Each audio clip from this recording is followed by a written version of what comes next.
여러분 안녕하세요. 오늘 삼손 박사의 사사기 이야기 유튜브 방송 시작하겠습니다. 이제 이 사사기 이야기는 오늘을 포함해서 한 3번 정도, 한 4번 정도 하면 이제 마치지 않을까 그렇게 생각합니다. 이제 사사기에 우리는 후반부로 왔습니다. 사사기의 주제가 그때의 왕이 없으므로 이스라엘 백성들이 자기의 소견에 옳은 대로 행하였더라. 이게 이제 중심 주제거든요. 그래서 후반부로 올수록 왕이 없던 이스라엘 백성, 다시 말하면 영적 지도자가 없는 이스라엘 백성들의 그 현실의 비참한 상황이 구체적으로 어떻게 펼쳐지고 있는가, 이것이 이제 사사기 후반부 내러티브의 핵심입니다. 왕이 없는, 영적 지도자가 없는 시대, 어떤 현상이 두드러졌는가? 약하고 무방비 상태의 사람들에 대한 관심과 배려의 부족이 지도자 없는 공동체의 특징입니다. 약하고 무방비 상태인 사람들에 대한 관심과 배려의 부족이 지도자 없는 공동체의 특징입니다. 오늘은 사사기 19장 1절에서 9절 말씀을 보겠습니다. 이스라엘에 왕이 없으므로 그때 에브라임 산지 구석에 거류하는 어떤 레위 사람이 유다 베들레헴에서 첩을 맞이하였더니 그 첩이 행음하고 남편을 떠나 유다 베들레헴 그의 아버지의 집에 돌아가서 거기서 넉 달 동안을 지내매 그의 남편이 그 여자에게 다정하게 말하고 그를 데려오고자 하여 하인 한 사람과 나귀 2사람을 데리고 그에게로 가매 여자가 그를 인도하여 아버지의 집에 들어가니 그 여자의 아버지가 그를 보고 기뻐하니라. 그의 장인 곧 그 여자의 아버지가 그를 머물게 하매 그가 3일 동안 그와 함께 머물며 먹고 마시며 거기서 유숙하다가 넷째 날 아침에 일찍 일어나 떠나고자 하매 그 여자의 아버지가 그의 사위에게 이르되 떡을 조금 먹고 그대의 기력을 돋운 후에 그대의 길을 가라 하니라. 2사람이 앉아서 함께 먹고 마시매 그 여자의 아버지가 그 사람에게 이르되 청하노니 이 밤을 여기서 유숙하여 그대의 마음을 즐겁게 하라 하니 그 사람이 일어나서 가고자 하되 그의 장인의 간청으로 거기서 다시 유숙하더니 5째 날 아침에 일찍이 일어나 떠나고자 하매 그 여자의 아버지가 이르되 정하노니 그대의 기력을 돋우고 해가 기울도록 머물라 하므로 2사람이 함께 먹고 그 사람이 첩과 하인과 더불어 일어나 떠나고자 하매 그의 장인 곧 그 여자의 아버지가 그에게 이르되 보라 이제 날이 저물어 가니 청하건대 이 밤도 유숙하라. 보라 해가 기울었느니라. 그대는 여기서 유숙하여 그대의 마음을 즐겁게 하고 내일 일찍이 그대의 길을 가서 그대의 집으로 돌아가라 하니. 9절까지 보았습니다. 이 레위인이 다시 등장을 하죠. 19장 1절 보니까 이 레위인의 등장은 불길한 조짐입니다. 왜냐하면 지금 이 하나님께서 말씀하신 그 레위인의 정도에서 벗어나 있는 그 모습을 이미 우리가 보았거든요. 앞에서. 여기서도 마찬가지예요. 레위 사람이 첩을 두고 있다 그래요. 첩을. 그럼 본부인은 있었는가? 거기에 대해서 언급이 없어요. 그러나 어쨌든 첩이에요. 첩. 그 첩을 둔 목적은 무엇이었을까? 2절에 보니 그 첩이 행음하고 그랬는데 우리말 성경만 보면 이 첩이 레위인의 첩이 그 음행을 한 것으로 그렇게 지금 보여지는데 이 원어를 우리가 보면요 이 첩이 창녀 노릇을 했어요. 창녀 노릇. 그러니까 이 정황을 살펴보면 이 첩은 레위 사람을 위해서 매춘을 하고 있는, 그러니까 이 레위 사람이 정식으로 결혼을 할 수 있는 그리고 결혼을 하기 위해서는 당시에 지참금을 이 장인에게 줘야 되거든요.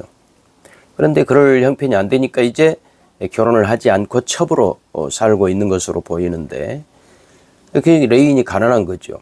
그 가난한 레인을 위하여 이 여자가 첩이 매춘 행위를 하고 있는 것으로 그렇게 볼 수 있어요. 그런데 이 매춘 행위는 당시에 이제 금지된 것이거든요. 그러니까 이 여자가 불만이 심해져서 그 자기 이제 친정으로 본가로 돌아간 것으로 보입니다. 그 첩이 행음하고 남편을 떠나 유다 베들레헴 그의 아버지 집에 돌아가 거기서 넉 달을 지냈다. 그랬더니 이 남편이 자기가 좀 이 첩에게 좀 잘못한 것 같다 하는 생각이 들어서 첩을 다시 데리러 그렇게 가는 거예요. 근데 또 한 가지 놀라운 것은 3절입니다. 그의 남편이 그 여자에게 다정하게 말하고 그를 데려오고자 하여 하인한 사람과 나귀 2마리를 데리고 그에게로 가매 여자가 그를 인도하여 아버지의 집에 들어가니 그 여자의 아버지가 그를 보고 기뻐했다. 이 여자의 아버지가 자기 딸이 학대를 당하고 지금 온 거잖아요. 아주 그 고통스러운 삶 속에서 친정으로 피해 온 거잖아요. 그런데 그녀의 남편이 오니까 반가이 맞아요. 왜 그랬을까? 레인이라고 하는 이 지위 때문에 어떤 그 일종의 종교적 아부가 아닐까. 레인이 돈은 없지만 어떤 그 종교적 지위가 있으니까 이 아버지가 자기 딸의 아픔, 딸의 고통, 딸이 학대받았던 그런 수모 겪었던 것은 다 어디 가버리고 자기 딸의 이 남편 첩이니까 남편일지 모르지만 어쨌든 그 남자에게 환대를 합니다. 환대. 그러면서 두 사람이 먹고 마시고 이제 이게 뭐 6절 이하에 쭉 반복돼요. 그리고 또 가려 그러니까 날이 저물었으니 더 먹고 가라, 더 먹고 가라, 기력을 채우고 가라, 더 먹고. 이 아부가 이루 말할 수 없습니다. 그러니까 이 젊은 여자의 아버지는 자기 딸에 대해 관심이 없어요. 여러분, 이 내러티브에서 여자의 위치, 학대받은 여인의 고통, 아픔 이런 거는 없어요. 그리고 두 남자가 만나서 먹고 마시고 즐기고 서로 축혀 세우고 뭐 그런 일들만 반복되고 있는 이 상황. 여자에 대한 언급 한마디도 없습니다. 아버지가 보호해 주지 않아요. 남편도 보호해 주지 않아요. 갈 곳이 없는 것이죠. 그래서 이제 나중에 다음 주에 보겠지만 이 여자가 비참한 그 생애 최후를 맞이하거든요. 여러분, 왕이 없으니까, 영적 지도자가 없으니까 약하고 무방비 상태의 사람들에 대한 관심이 없어졌더라. 오늘 우리들에게 하나님께서 이 말씀을 통하여서 영적 지도자가 왜 필요하냐? 영적 지도자가 필요한 실제적인 이유를 사사기를 통해 우리에게 가르쳐주고 있어요. 영적 지도자가 없으면, 하나님 말씀을 우리에게 가르쳐주고 그 말씀을 우리를 이끌어갈 사람이 없으면 누가 가장 먼저 피해를 보느냐? 약한 사람, 무방비 상태의 사람, 그런 사람들이 피해를 보는 거예요. 여러분, 그렇기 때문에 우리는 하나님 말씀을 바르게 가르쳐주는 지도자, 영적 지도자가 필요합니다. 물론 왕이신 하나님이 우리의 궁극적 지도자이시죠. 예수 그리스도가 우리의 영적 리더이시죠. 그런데 하나님을, 예수 그리스도를 대신하여 이 땅에서 말씀을 선포하고 우리를 이끌어주는 그런 영적 지도자들이 필요한 이유는 뭐 그들이 말씀을 잘 전해줘서 우리가 그 말씀을 잘 들어서 복을 받아서 뭐 건강해지고 어떤 우리의 세상적 목표 달성을 이루기 위해서 지도자가 필요한 것이 아니라 그 지도자들이 우리에게 말씀을 잘 전해주고 우리가 그 지도자들을 잘 인도를 받아 신앙의 믿음의 길을 걸어감으로 말미암아 이 땅에 약하고 무방비 상태인 사람들에 대한 관심, 배려. 그래서 하나님께서 기뻐하시는 그런 온전한 아름다운 공동체를 이루어갈 수 있기 때문에 그런 것입니다. 이 말씀을 여러분 깊이 기억해 주시면 좋겠습니다. 제가 코로나 때 2020년부터 우리를 멘붕에 빠뜨렸던, 그래서 우리 교회들도 많은 어려움을 겪었던 그 코로나 때 제가 그 팬데믹 때 교회는 어디에 있었는가를 여러분들에게 제가 책을 소개하면서 했던 그 기억이 나요. 초대교회 때부터 우리 교회는 어떤 팬데믹이나 이런 대재앙이 오면 항상 가난하고 연약한 무방비 상태인 사람들 곁에 있었어요. 왜냐하면 가장 큰 피해를, 이 사회가 무너지면, 어떤 공권력이 무너지고 사회의 어떤 시스템이 무너지면 부자들은 그래도 자기들이 다 스스로를 보호할 수 있는 능력이 있어요. 어느 정도까지는. 근데 가난한 분들이 먼저, 힘없는 사람들이 먼저 피해를 보거든요.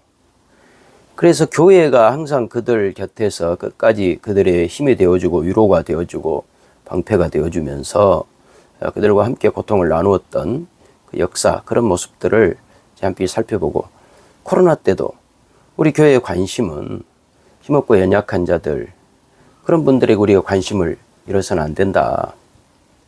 제가 저의 어떤 자랑 같아서 좀 죄송스럽습니다만은, 코로나 때 제가 저희 노예, 당시 경기 중앙노예 노회장을 했거든요. 아무것도 못했어요. 뭐 노예 행사 한 번도 못 해보고, 체육대회 한 번도 못 해보고, 뭐 야유회 한 번도 못 가보고, 코로나인데 모든 게 다 금지되어 있으니까 딱 2020년에 제가 노회장을 했거든요. 그때 했던 것, 할 수 있는 거 하나밖에 없었어요.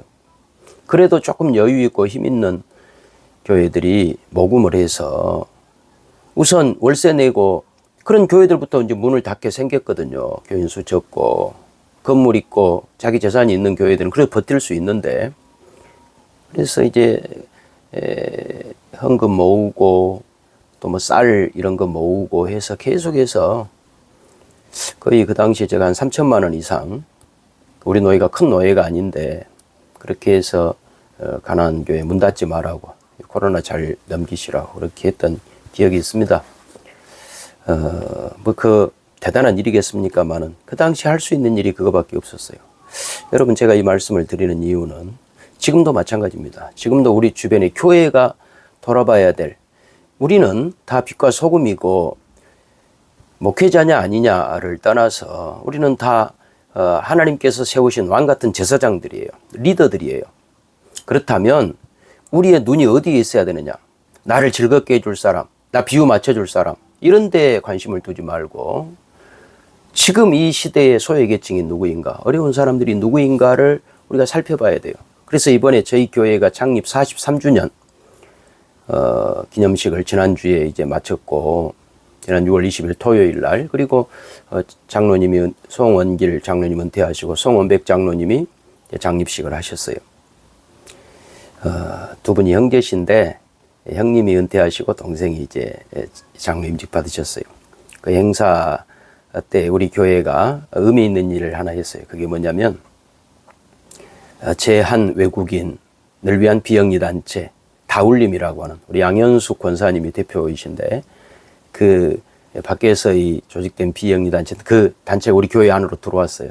우리 교회 공간을 쓰고, 우리 교회 카페, 우리 교회 작은 도서관, 우리 교회 배당 해서 이제 제한 외국인들, 한국의 이주민들, 다문화 우리 형제 자매들을 우리가 참 잘 섬겨보자. 이 시대에 지금 그들이 가장 약하고 어찌 보면 무방비 상태에 있는 사람들이 아니냐, 그들을 잘 도와보자라고 하면서 이제 우리 교회에서 이제 그 새로운 둥지를 틀고 시작을 했고요. 또 이 현판식도 가졌습니다. 앞으로 우리 교회가 이제 그 일을 할 겁니다. 여러분, 항상 우리 교회의 눈은, 우리가 영적 리더라면, 빛과 소금이라면, 왕 같은 제사장이라면 우리 눈은 어디 있어야 되느냐? 무슨 정치 뭐 이런 데 관심 갖지 말고, 누가 힘 있냐, 우리가 어디하고 손을 잡아야 우리가 탄탄대로냐, 이런 거 신경 쓰지 말고 낮은 곳에 무방비 상태에 있는 어려운 우리 믿음의 이웃들을 바라보는, 이것이 하나님이 기뻐하시는 것이다. 이 교훈을 우리가 꼭 받으셔야 돼요.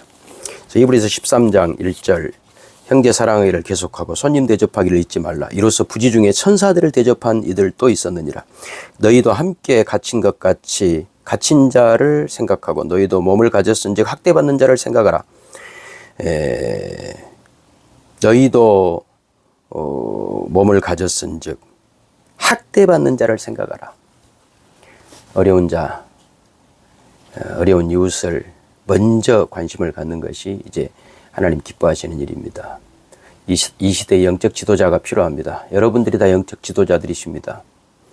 여러분, 우리의 관심은 연약한 사람들, 무방비 상태에 있는 자들, 그들이 우리 사회 일원으로서 이렇게 함께 생활해 나갈 수 있도록 그게 힘이 되어주고 위로가 되어주고 또 함께 하는 이웃이 되어주는 그런 복된 일에 여러분 모두가 쓰임받기를 바랍니다.